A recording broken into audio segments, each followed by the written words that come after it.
તે માઈ સાથે વેર વાળી અને ગાય માતા સાથે નિહાકા હુકામ લેશો? અરે વાહ ધર્મની પૂછડી વાહ. મારા દીકરા ઘાયલનો મારનાર તારી મેલુમાં મોજું માને અને તું કહેશો કે મેં તારું શું બગાડ્યું? અરે જેઠવા આનાથી બીજું વેર તો કયું હોય જેઠવા? હા યા વાત છે એમને. તું ભાઈ માંગડાને મારવા આવ્યો છો કેમ? હા હા જેઠવા, માંગડા વાળાને મારવા જેવતું જવું હોય તો મારા દીકરા ઘાયલનો મારતા સોંપી દે માંગડો જેઠવા. અરે વાત કર વેલી, બતાવ તારી તાકાત. આખરે આવેલા સોપેલા તો તમે બધી રસ પીતા અરે તો માટી ખાજે જેઠવા.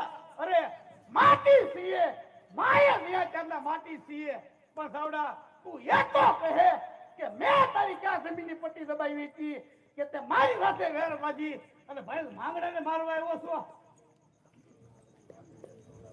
અને હા સાવડા, તારે જોવે તો મારું માથું વાડી લે, પરંતુ આખરે આવેલ ભાઈનીને તો ન સોંપીએ. અરે આ તો મારો ભાઈ છે, કદાચ આખરી પણ ઓળખાય ન હોય ને તો પણ ન સોંપીએ. અને એક ભાઈ અને 100 બ્રાહ્મણ બરાબર હોય છે, સમજો સાવડા? અને જો એને સોંપીએ ને તો અમારી રસ પૂતાઈ લાગે, સમજો?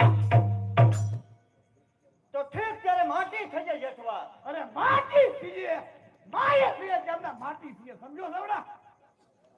એમ છે જેઠવા, જગત જોશે ને રોશે, ક્ષણિક નદી વહી જશે, માતા છોકરીને માંગડો તો કઈમાં કરો કે? અરે એ ધરતી મસ્તક જૂનું થયા પેલા તારું મસ્તક સંભાળજે સાવડા. વાહ, આવ્યો તો ખરો મારા દીકરા ઘાયલનો મારનાર આવ્યો તો ખરો. તારી જ વાત જોઈ રહ્યા. આવો જોઈને ગાય અબલાની વાર કરવી ઈ જ મારું ધર્મ છે. તારા જેવા લૂંટારાનો નાશ કરવો ઈ જ મારો. વાહ ધર્મની પૂછડી વાહ. ઘાયલ તો છોકરો હતો, આ તો એનો બાપ છે બાપ. તૈયાર થા મોટે તૈયાર થા, તૈયાર થા.